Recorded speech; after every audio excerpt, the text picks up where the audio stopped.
beserta para keluarganya, para sahabatnya, para pengikutnya hingga akhir zaman.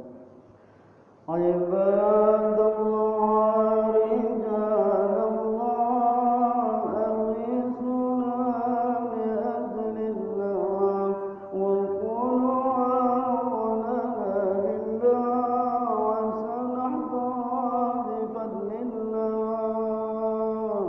La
وطمس الكيف والعين بنور الوادي يا الله.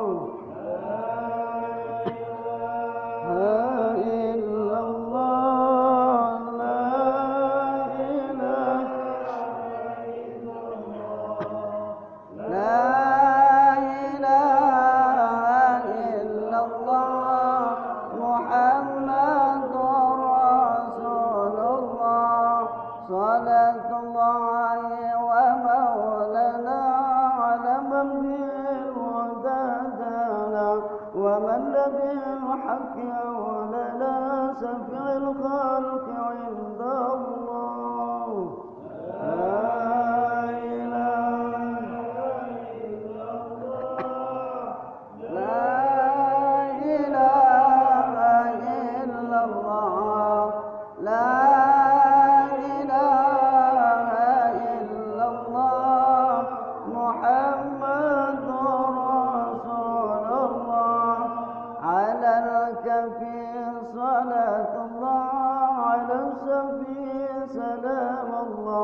بمحيي الدين خلصنا من البلوى يا الله. لا إله إلا الله لا إله إلا الله لا إله إلا الله محمد رسول الله. Baik saudara-saudaraku jamaah Majelis Ta'lim, kita telah memasuki tahun 2021 di mana kita harus memperhatikan bagaimanakah kehidupan kita di tahun yang lalu. Apakah amal-amal perbuatan kita yang telah kita perbuat di tahun-tahun yang lalu? Apabila masih ada kekurangan-kekurangan, hendaklah kita perbaiki di tahun yang akan datang. Makanya kita berdoa kepada Allah Subhanahu wa taala, mudah-mudahan di tahun yang akan datang lebih baik amal perbuatan kita, dan hari ini lebih baik daripada hari kemarin, dan hari esok kita pun lebih baik daripada hari ini, dan tahun yang akan datang lebih baik dari tahun yang kemarin. Inilah harapan kita bersama, di mana amal perbuatan kita akan diperhitungkan kelak di hari kiamat nanti.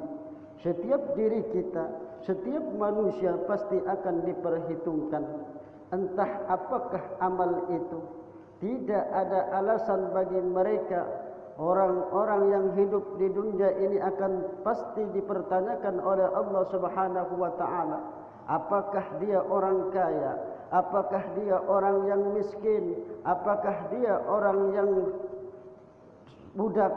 Apakah dia termasuk orang-orang yang hina budak? Maka dia akan dipertanyakan. Makanya mereka tidak akan bisa beralasan. Apabila mereka ditanya menjadi orang kaya, apakah kekayaanmu sudah melebihi Sulaiman? Sulaiman kaya namun dia tidak pernah meninggalkan ibadah. Sulaiman kaya, dia tidak pernah meninggalkan ibadah kepada Allah Subhanahu wa taala. Jadi alasan orang-orang kaya karena sibuk mengurus hartanya, karena sibuk mengurusi ini dan itu, mereka beralasan tidak sempat lagi untuk solat, tidak sempat lagi untuk beribadah kepada Allah Subhanahu wa taala karena saking sibuknya mengurusi harta mereka. Mereka beralasan seperti itu. Maka dijawab oleh Allah Subhanahu wa taala, apakah engkau lebih kaya daripada Sulaiman? Sulaiman dia kaya, dia tidak meninggalkan ibadah kepada Allah Subhanahu wa taala. Lalu ada alasan orang-orang yang merasa dirinya tidak mampu, merasa dia budak, bekerja di majikan, dikuasai oleh majikan, maka Allah akan memberikan alasan tentang Nabi Yusuf. Nabi Yusuf dikuasai oleh Raja Mesir pada saat itu, namun dia tetap beribadah kepada Allah Subhanahu wa taala. Maka tidak ada alasan bagi kita untuk melakukan ibadah kepada Allah Subhanahu wa taala.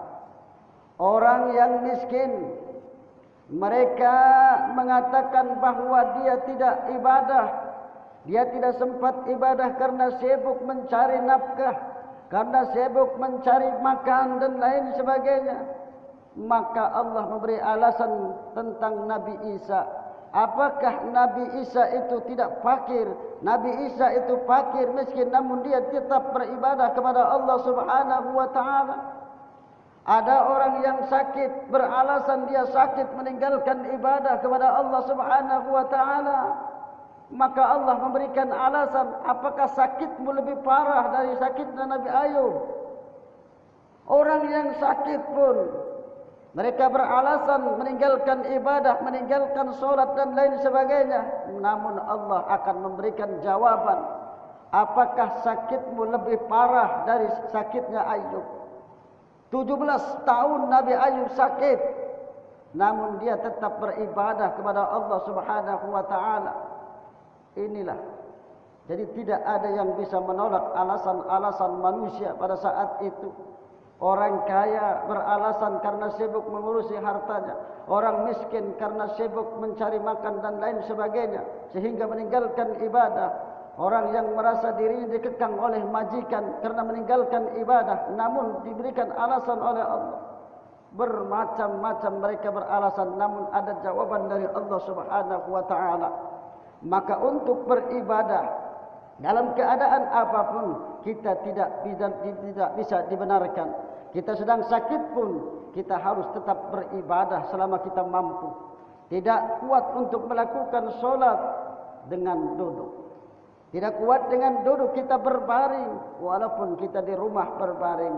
Namun kalau waktu solat masuk, tetaplah kita diperintahkan untuk melakukan solat. Jadi tidak ada alasan. Maka di tahun yang ini, di tahun 2021 ini, mari perbaiki amal perbuatan kita. Karena kita tidak tahu kapan kita akan dijemput oleh Allah Subhanahu wa taala. Persiapkan untuk hari esok kita. Allah Subhanahu wa taala berfirman, "Ya ayyuhalladzina amanu taqullaha wal tanzur nafsum ma qaddamat lighad wattaqullaha innallaha khabirum bima ta'malun." Hai orang-orang yang beriman, bertakwalah kepada Allah, bertakwalah kalian kepada Allah, dan hendaklah setiap diri itu memperhatikan apa yang diperbuatnya untuk esok. Apa yang kita perbuat hari ini, apa yang kita perbuat hari ini adalah untuk esok hari kita, untuk bekal kita kelak di hari kiamat nanti, untuk bekal kita kelak karena kita akan masuk ke dalam alam yang namanya alam kubur.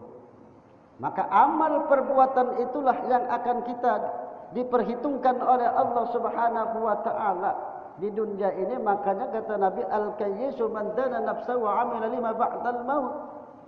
Orang yang cerdas itu kata Nabi adalah orang yang selalu mengoreksi dirinya, mengintrospeksi dirinya, bermuhasabah. Itu orang yang cerdas.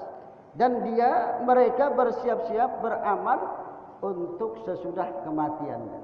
Beramal, mempersiapkan diri kita, baik itu melakukan ibadah-ibadah yang wajib, melakukan ibadah-ibadah yang sunnah, kita lakukan untuk bekal kita. Sedekah kita lakukan, karena sedekah itu termasuk amalan yang akan menghindarkan kita dari api neraka. Ittaqun nar walau bisikki tamrah. Hindarilah dari api neraka itu walaupun engkau bersedekah dengan separuh kurma, misalkan istilahnya. Ya. Karena apa? Orang yang melazimkan sedekah, orang yang rajin bersedekah, baik itu berupa makanan, baik itu berupa minuman, uang dan lain sebagainya, maka pahalanya akan tetap mengalir kelak, dan itu sebagai naungannya, ya, naungan dari panasnya api neraka. Orang yang bersedekah, Allah akan hindarkan penyakit, Allah akan hindarkan bencana, karena amalan sedekah itu kata Nabi, as-sadaqatu tamna'u sab'ina naw'an min anwa'il bala ahwanuha al-judam wal baras. Amalan sedekah itu adalah menolak 70 macam bencana. Hasinu amwalakum biz-zakah wa daw mardakum bis-sadaqah wastaqbilu anwa'il bala. Bentengilah harta kalian itu dengan zakat, obatilah orang sakit kalian itu dengan sedekah, dan hadapilah segala ujian itu dengan doa. Ini kata Rasulullah sallallahu alaihi wasallam. Jadi ketika kita ada seseorang meminta sesuatu kepada kita, entah itu datanglah seorang pengemis, datang mengetuk pintu di rumah kita, meminta makan, meminta sesuatu kepada kita, maka janganlah kita tolak dahulu. Kita dengarkan permintaannya dahulu. Misalkan ada seseorang datang ke rumah kita, pengemis misalkan, kita dengarkan apa yang ia butuhkan, ya, kita dengarkan apa yang ia butuhkan. Kalau kita mampu, berikanlah. Kalau kita tidak mau ngasih, ucapkanlah yang baik-baik dari mulut kita. Misalkan kita tahu dia ini misalkan mungkin pengemis juga suka nipu, ya, misalkan suka galak berbohong, ya. Tapi dia meminta. Kalau kita mau ngasih, silahkan kasih. Tapi kalau tidak, ucapkanlah kata-kata yang baik. Karena kata Rasul, siapa tahu yang datang itu bukan bangsa manusia atau bangsa jin. namun dia seseorang yang diutus oleh Allah Subhanahu wa taala untuk mengamati tentang kalian. Ya, mengamati tentang kalian. Apakah kita termasuk orang yang bersyukur kepada Allah Subhanahu wa taala, kemudian kita berbagi nikmat tersebut kepada orang lain? Atau apakah kita termasuk orang yang ingkar, orang yang kufur, yang tidak mau berbagi dengan orang lain? Maka diuji oleh Allah Subhanahu wa taala, didatangkan seseorang untuk mengamati kita. Makanya hati-hati apabila ada seseorang misalkan meminta kepada kita, maka penuhi kalau kita mampu. Tapi kalau kita tidak mau mengasihkan dia, katakanlah kata-kata yang baik, ya, jangan sampai menghina dia, jangan sampai menyinggung perasaan dia. Bagaimana kita untuk memperbaiki akhlak kita? Jangan sampai orang tersebut sakit hati karena takut seseorang tersebut berdoa kepada Allah Subhanahu wa taala karena saking sakit hatinya, kemudian dikabulkan oleh Allah Subhanahu wa taala, maka apa yang terjadi? Yang terjadi kita akan dihancurkan oleh Allah Subhanahu wa taala. Mungkin tidak secara langsung, tetapi secara perlahan-lahan. Entah itu usaha kita bangkrut, entah itu mungkin apa kita diuji oleh Allah Subhanahu wa taala dengan hal-hal yang lainnya, kehilangan istri, kehilangan anak dan lain sebagainya, misalkan diuji. Karena apa? Karena perbuatan kita sendiri, ya, tidak mau bersyukur. Makanya di tahun yang ini tetap kita selalu bersyukur. Bersyukur kepada Allah Subhanahu wa taala atas segala nikmat yang diberikan oleh Allah. Apa sih syukur itu? Syukur itu terima kasih. Berterima kasih kepada Allah Subhanahu wa taala atas segala nikmat yang telah diberikan oleh Allah kepada kita. Karena itu kata Ibnu Hajar Al-Asqalani, beliau mengatakan syukur itu as-sana'u 'alal muhsini bi dzikri ihsani. Syukur itu as-sana'u 'alal muhsini bi dzikri ihsani, memuji Allah dengan menyebut-nyebut kebaikannya, memuji Allah dengan menyebut-nyebut kebaikan Allah yang telah diberikan kepada kita. Kita mendapatkan ini, kita mendapatkan itu, bersyukur, ya. Kita seperti kepada orang tua tetap harus bersyukur. Anishkurli wali walidayk, bersyukurlah kepadaku dan bersyukurlah kepada kedua orang tuamu, ya. Jadi kalau hanya bersyukur kepada Allah, tidak bersyukur kepada kedua orang tua kita, nol, tidak diterima ibadah kita. Nah, ini perintah Allah. Anishkurli wali walidayk, bersyukurlah kepadaku dan kepada kedua orang tua. Maka kalau kita masih ada orang tua, perbaikilah hubungan kita dengan orang tua. Kalau orang tua kita sudah meninggal, bagaimana cara kita berbakti kepada keduanya? Masih tetap kita diberikan tugas, diberikan perintah oleh Allah Subhanahu wa taala. Walaupun orang tua kita sudah meninggal, tetap kita harus berbakti. Bagaimana cara berbaktinya? Pernah seseorang datang kepada Nabi Muhammad sallallahu alaihi wasallam, "Ya Rasulullah, orang tuaku sudah meninggal dunia. Apakah ada amal untuk berbakti kepada kedua orang tuanya?" "Orang tuaku," kata orang tersebut. Dijawab oleh Rasul, "Ada." Kata Rasul, "Hendaklah engkau menyolatkannya. Kemudian yang kedua, hendaklah engkau membacakan istighfar untuknya, memintakan ampun untuk kedua orang tuamu yang sudah meninggal dunia." Makanya kita sebagai orang Islam, sebagai orang-orang yang beriman, setiap habis sholat jangan lupa kita berdoa, meminta ampun kepada Allah dan untuk kedua orang tua kita. Itu yang terpenting. Mohon ampun untuk diri kita sendiri, kemudian kedua orang tua kita dan keluarga kita. Itu yang terpenting, doa.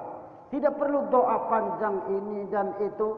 Yang penting doa meminta ampun untuk diri kita, kemudian kedua orang tua kita, keluarga kita, anak dan istri kita. Kemudian doa yang lain, misalkan biar selamat ini dunia dan akhirat, biarkan mendapatkan rezeki yang halal, barokah, berlipat ganda dan lain sebagainya. Intinya kita selamat. Rabbana atina fid dunya hasanah wa fil akhirati hasanah wa qina adzabannar. Selamat di dunia maupun di akhirat, itu yang terpenting. Makanya setiap doa ditutup dengan doa sapu jagat, Rabbana atina fid dunya hasanah wa fil akhirati hasanah wa qina adzabannar. Jadi biar selamat di dunia maupun di akhirat. Kita mendapatkan kebahagiaan, bahagia di dunia, bahagia di akhirat. Memang ini perintah Allah. Ya, Rabbana itu kan termasuk ayat Quran, firman Allah Subhanahu wa taala. Jadi kalau kita hendak berdoa seperti itu, meminta kepada Allah kita ini supaya bahagia. Bahagia di mana? Ya bahagia di dunianya, bahagia di akhiratnya terutama kelak. Ya itu. Jadi kita galau-galau, baik itu laki-laki maupun perempuan, semua pengen hidupnya bahagia. Ini harapan kita. Namun karena kadang-kadang sudah ditakdirkan oleh Allah Subhanahu wa taala, ada yang hidupnya bahagia di dunia dan dia pun bahagia di akhirat. Ada yang hidupnya bahagia di dunia namun di akhirat susah. Ada yang hidupnya susah di dunia namun di akhirat bahagia. Ini bermacam-macam. Maka keinginan kita bahagia di dunia maupun di akhirat. Ini keinginan kita. Berdoa kepada Allah Subhanahu wa taala. Siapa tahu doa kita tadi dikabulkan. Makanya cara berbakti beristighfar. Beristighfar, memohon ampun, memintakan ampun untuk kedua orang tua kita yang sudah meninggal dunia. Ya, ini cara kita berbakti kepada orang tua yang sudah meninggal dunia. Minimal 5 kali. Ya, minimal 5 kali kita meminta ampun ya untuk diri kita dan kedua orang tua kita. Maka apabila sudah dilaksanakan seperti ini, maka kita termasuk orang-orang yang berbakti kepada kedua orang tua kita. Ini. Lalu yang kedua, yang ketiga, hendaklah kita menjalankan wasiat. Apa wasiat orang tua kita sewaktu dia hidup? Jalankan wasiat. Misalkan kalau ada tanah, bagilah tanah ini untuk si anu, bagilah tanah ini untuk adikmu dan lain sebagainya. Atau juga wasiat lain, hendaklah engkau nak jadi anak yang baik misalkan. Jangan sampai engkau menyusahkan orang tuamu. Ya, hendaklah engkau menjadi anak yang baik. Karena apa? Orang tua dengan anak itu walaupun sudah meninggal masih ada hubungan. Mereka dapat melihat kita, kita tidak dapat melihat mereka. Ya. Orang tua akan bahagia apabila anaknya tersebut melakukan amal kebaikan. Dan sebaliknya apabila anaknya tersebut melakukan perbuatan yang jahat, melakukan perbuatan yang mungkar, maka bersedihlah orang tua di sana. Ya. Mereka dapat melihat kita, kita tidak dapat melihat mereka. Maka hati-hati. Dan kita juga akan dihubungkan. Walladzina amanu wattaba'athum dzurriyyatuhum biimanin wa alhaqna bihim dzurriyyatahum wa ma alatnahum min amalihim min syai'. Ini firman Allah. Dan orang-orang yang beriman dan diikuti oleh anak cucu mereka, pasti mereka akan kelak dikumpulkan kelak di hari kiamat nanti. Kita akan dikumpulkan bersama anak dan cucu kita. Dikumpulkan kalau memang kita sama-sama beriman. Sama-sama beriman. Kalau tidak beriman akan dipisahkan. Tetapi kalau kita sama-sama beriman, walladzina amanu wattaba'athum dzurriyyatuhum biimanin wa alhaqna bihim dzurriyyatahum wa ma alatnahum min amalihim min syai', akan dikumpulkan oleh Allah Subhanahu wa taala. Anak cucu kita yang mengikuti kita, mereka beriman, sama-sama beriman, bapaknya beriman, ibunya beriman, anaknya beriman, cucunya beriman, maka mereka kelak akan dikumpulkan bersama ibu dan bapak mereka di surga. Makanya kalau kita berdoa, wadkhilnal jannata ma'al aba'i wal ummahat, ya Allah masukkanlah kami ke surgamu bersama ibu bapa kami. Nah, itu kalau kita doa untuk orang yang meninggal.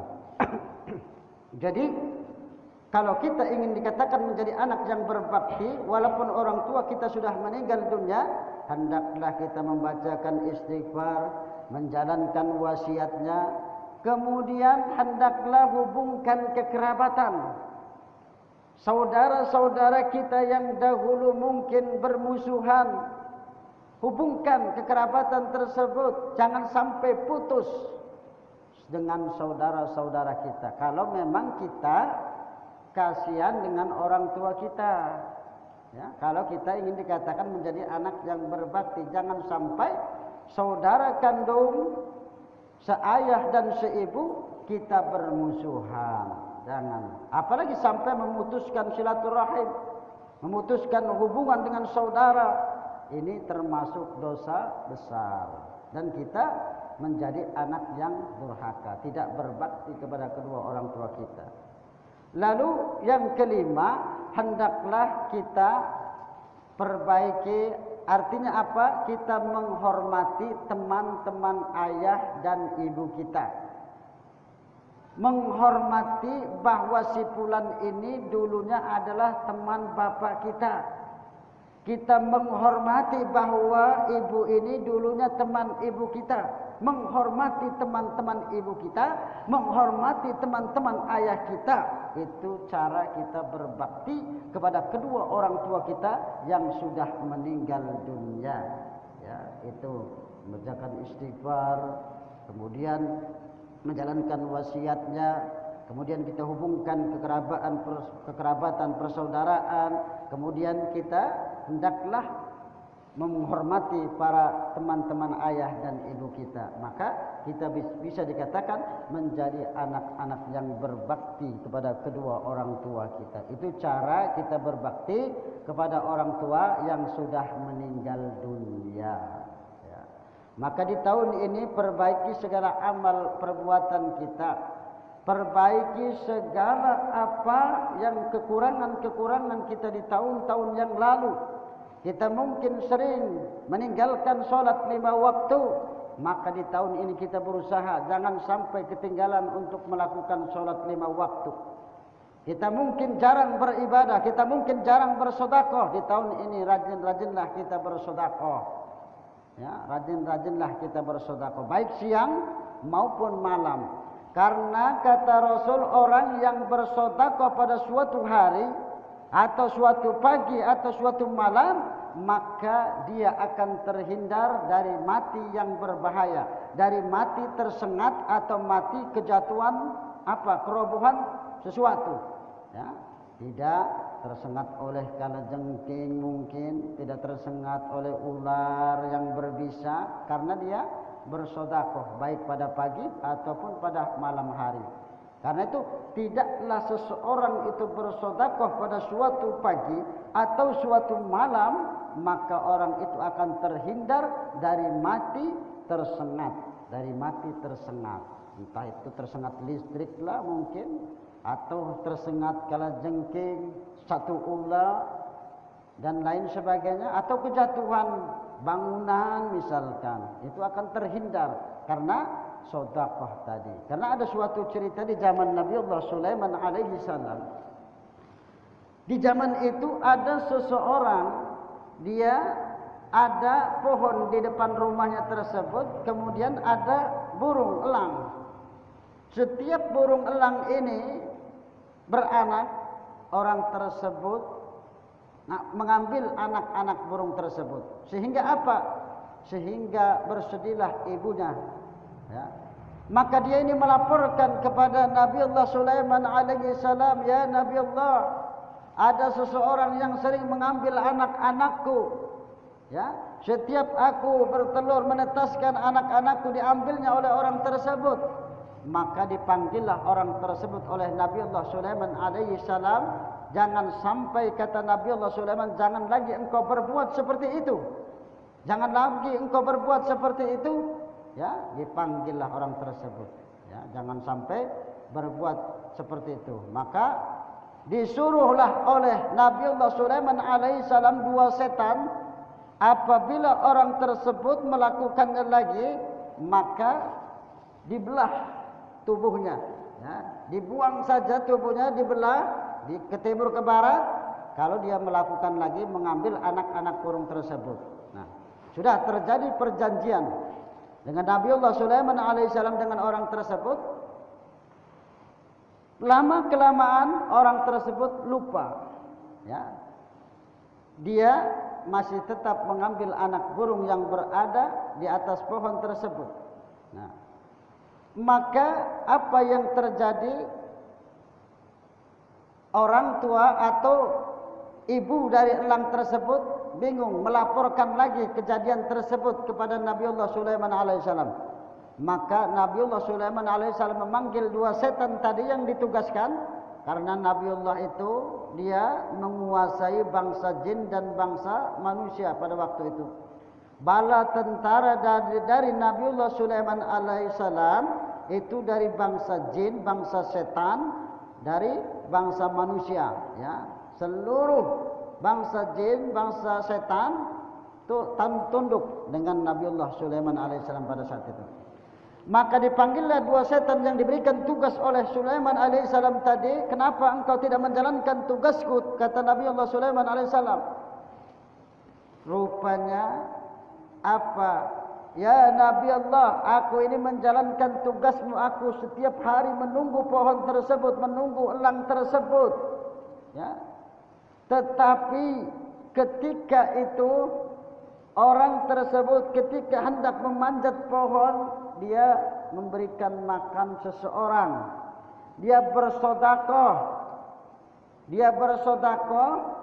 Kemudian ketika kami hendak menerjangnya, ketika kami hendak itunya, datanglah dua malaikat. Dua malaikat tersebut apa?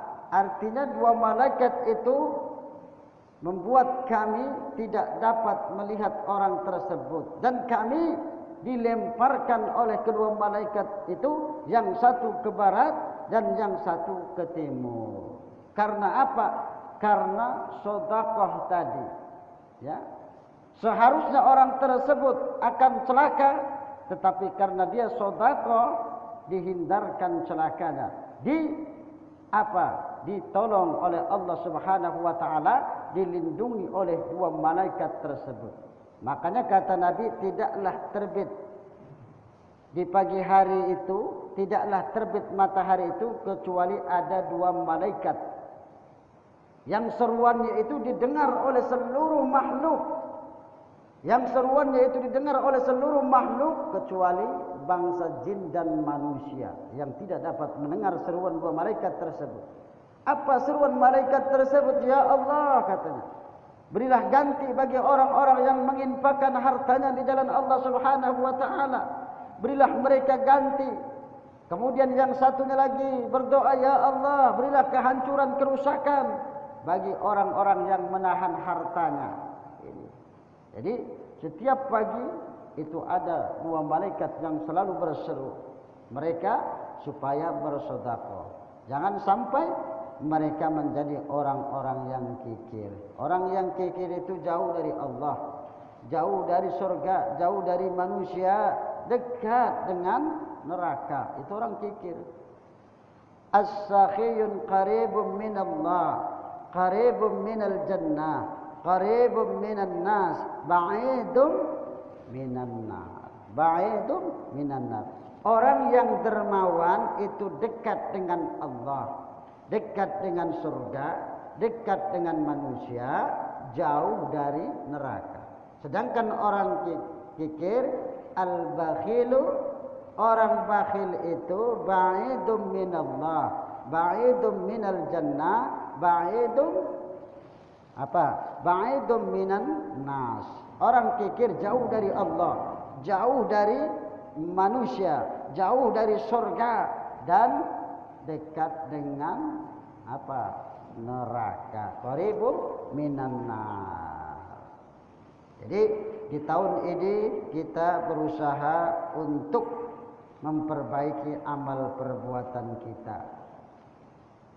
Jam berapa Isya? 7:30 ya. Baik, untuk kajian kita akan masuk ke dalam kajian ilmu fikih saja langsung karena waktu kita sudah mepet waktu Isya. Dalam pertemuan kita yang lalu kita membahas tentang masalah syarat ketika masuk sholat. Jadi apabila kita hendak melakukan sholat, maka kita harus bersih. Anggota tubuh kita harus bersih dari hadas dan najis. Kemudian wasatrul aurati bilibasin tahirin, hendaklah menutup aurat dengan pakaian yang suci.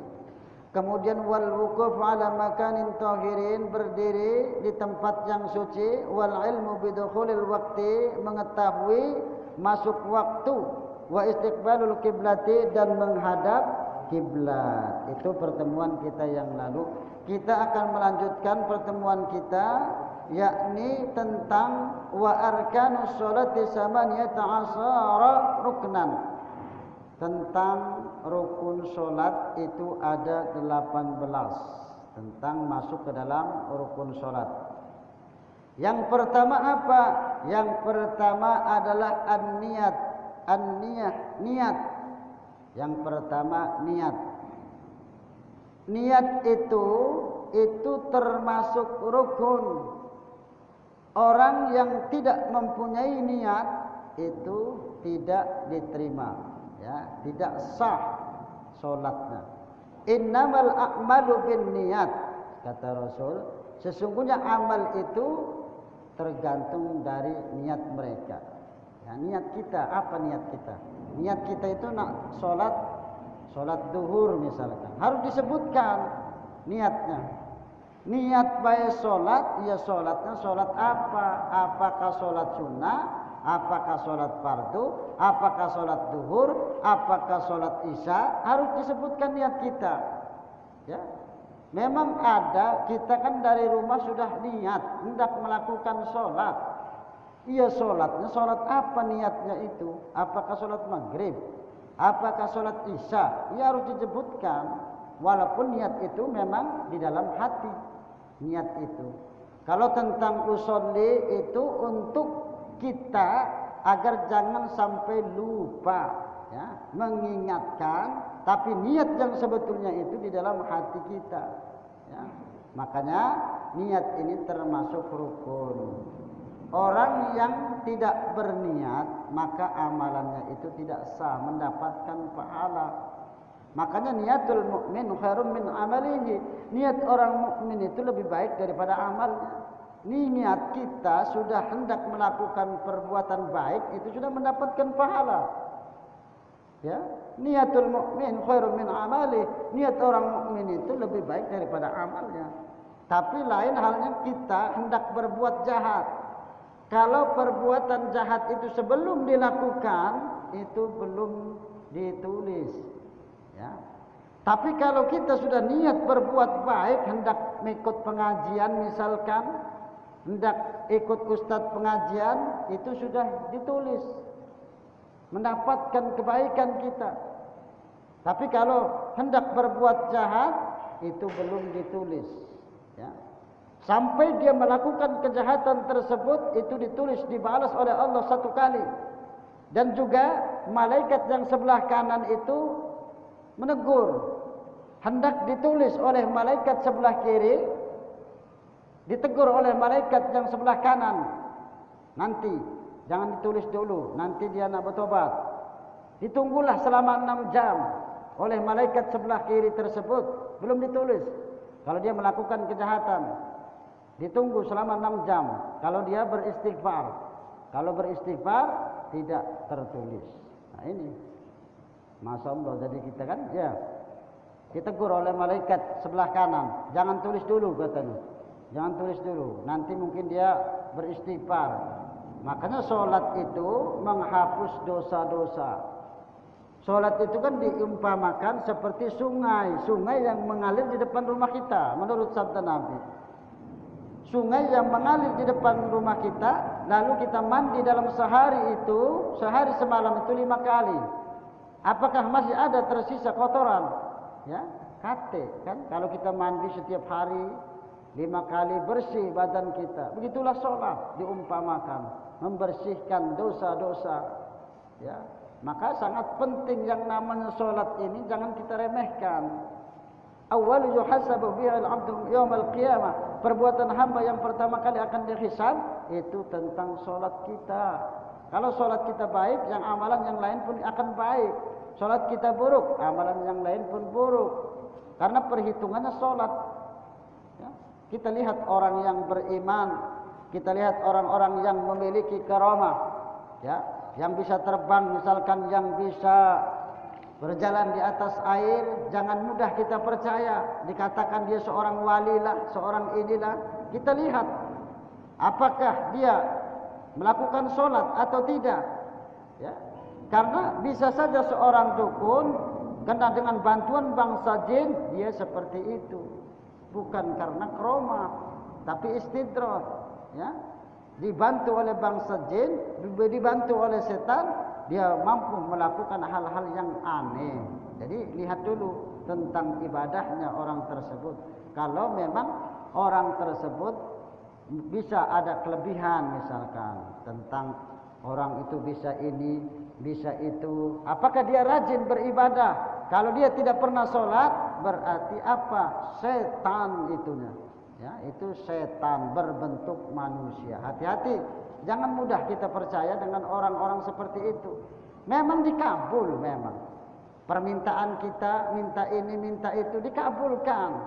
Ya, dimudahkan karena dia memakai bantuan bangsa jin.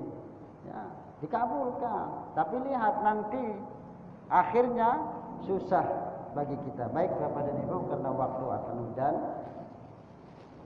kita cukupkan saja pengajian kita sampai sini. Astagfirullah.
وعلمنا ما ينفعنا وارزقنا علما ينفعنا ربنا هب لنا من أزواجنا وذرياتنا قرة أعين واجعلنا للمتقين إماما ربنا آتنا في الدنيا حسنة وفي الآخرة حسنة وقنا عذاب النار والحمد لله رب العالمين. Mohon maaf, billahi taufiq wal hidayah. Wassalamualaikum warahmatullahi wabarakatuh.